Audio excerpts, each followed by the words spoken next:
Yes, you can bake a healthier gluten-free carrot cake in a mug in the microwave in less than 2 minutes. My gluten-free carrot cake mug cake is made with almond flour, carrots, coconut, maple syrup, and golden raisins. Then it's topped with a simple almond butter caramel and cream cheese frosting. You can enjoy it right from the mug or slice it into 2 fancier mini cakes. We're going to begin by prepping our carrot, and you can use 1 or 2 baby carrots depending on how strong you want that carrot flavor to be. I'm going to go ahead and just use 1. And then I'll just take my zester and quickly grate my carrot. And honestly, this is probably the most time-consuming step of the entire recipe. And this will give you a good tablespoon of shredded carrot. To make this super easy carrot cake batter, we're going to start with a small bowl and we're going to add 1 egg and 1 teaspoon of oil, and light olive oil is my favorite. And for some delicious flavor, we're going to add half a teaspoon of apple cider vinegar, half a teaspoon of vanilla, 1 tablespoon of maple syrup, 1 tablespoon of cane sugar, and then I'm using my mini whisk to whisk this together until it's well combined. But you could also use a fork. Now we can add our dry ingredients, which includes 1/3 cup of almond flour, 1/4 teaspoon of baking powder, and then to get that delicious carrot cake flavor, we're going to add 3 of our spices. Start with 1/4 teaspoon of cinnamon, and then we're just going to give it a little dash of ginger, so just until we see a little bit come out, and a little dash of nutmeg, and a pinch of salt. And then we'll add a tablespoon of coconut, and our 1 tablespoon of shredded carrot. And then I'll simply whisk these together until well combined. When it comes to mugs, you can use any kind that you like, but you'll want to make sure that it can hold at least about 8 to 10 ounces of liquid. And I have found that mugs with an even cylinder shape work best. So first we want to spray it really well with some non-stick. One of my favorite ingredients in this mug cake is the golden raisins, but you could also use dark raisins. Because the raisins are a little bit heavier, they tend to sink in the batter. So we're going to first pour in half of our cake batter into our mug, then drop in about half a tablespoon of our raisins, and then add our remaining batter and sprinkle in about another half tablespoon of raisins.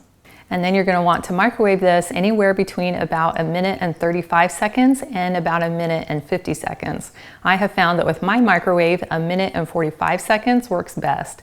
As this is cooking, you're going to see that cake rise up above the height of the mug, but that is okay because it's going to come back down before it's done. So in less than 2 minutes, we now have this very delicious carrot mug cake. Now you will want to let this cool for at least 10 to 15 minutes, and then you can enjoy it right out of the mug, or you can take it out of the mug and allow it to cool completely. So I have a mug cake here that I cooked earlier and then allowed it to cool completely and then took it out of the mug. And then I think it's really fun to cut it in half and place it on 2 plates. And then you have 2 adorable mini cakes. Now you could simply enjoy these as is, or you could top it with a little bit of whipped cream. But I'm going to show you how to make a really simple caramel sauce as well as some cream cheese frosting that I think takes these to another level. To make this super simple caramel sauce, we're going to start with almond butter. So I'm just going to add about 1 tablespoon to my bowl. And then I'll add 1 tablespoon of maple syrup and a pinch of salt. And then I'll just start stirring this together. Now we want this to have a pourable consistency so that we can drizzle it over our cake. And right now it's a little bit too thick. So I'm just going to add in some milk, and I'm using almond milk.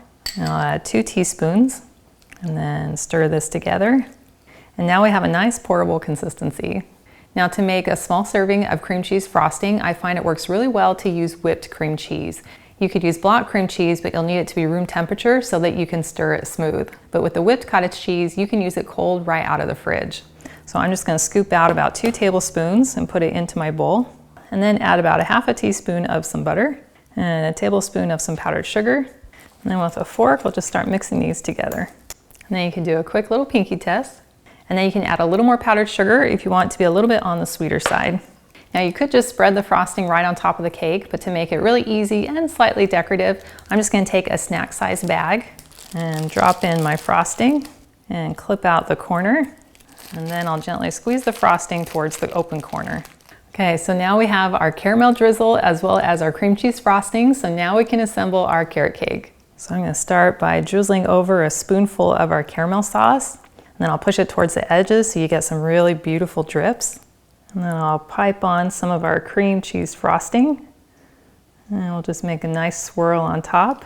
And then to make it extra fancy, I'm gonna sprinkle on a little bit of toasted coconut. And now we have a very adorable carrot mini cake that no one will guess was made in a microwave. Make sure I get a bite with all 3 layers. That is delicious. I can't get over how cute that is. I love biting into that really moist and fluffy sponge, and then getting those soft golden raisins are so yummy and have so much flavor. And then getting that caramel drizzle on top is so good and so yummy. And tasting the cream cheese frosting just brings in the perfect amount of sweetness and brings it all together. Now, of course, this is a treat and will need to be eaten in moderation, but I love knowing that it's made with clean, natural ingredients, which means I'm gonna feel just as good even after I eat it. And I love sharing my creatively healthy recipes so that you can enjoy them too. Well, thank you so much for hanging out with me today in my kitchen. And I've included a link to the full recipe in the video description below, which takes you to my website, gentletummy.com. And I also invite you to like and subscribe to my channel.